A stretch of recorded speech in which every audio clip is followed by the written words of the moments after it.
My name is Kagiso Msimamo. I'm a writer, I'm a strategist, I am a life coach, and I am a mother. That's a job. You know, I was saying earlier on that the nice thing about groups is that there are people who always ask questions you never would have thought to ask, but you learn quite a lot from it. And the thing that I've got a 6-year-old who spends money like it's water, and the thing that I got is that I'm actually going to give her physical money so that she understands what it is, because now we swipe and swipe and swipe, so I think she thinks there's this bottomless pit of cash somewhere. So the tip that's most useful for me is to make the connection with something tactile, that you buy a chocolate, you give them money, you run out of money. So that's the big thing for me.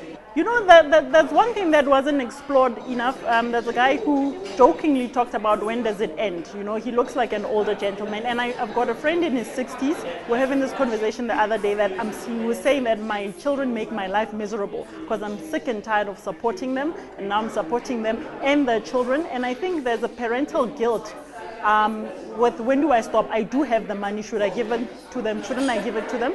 So I think the other thing that was useful is teaching yourself, planning in advance when you're going to do the cutoff, and training them while they're still young that listen, when you turn 18 or 25 or 12 or whatever it is, this is going to stop, because you don't want 30-year-olds who are professional students getting degrees and PhDs and you need to keep on paying for it.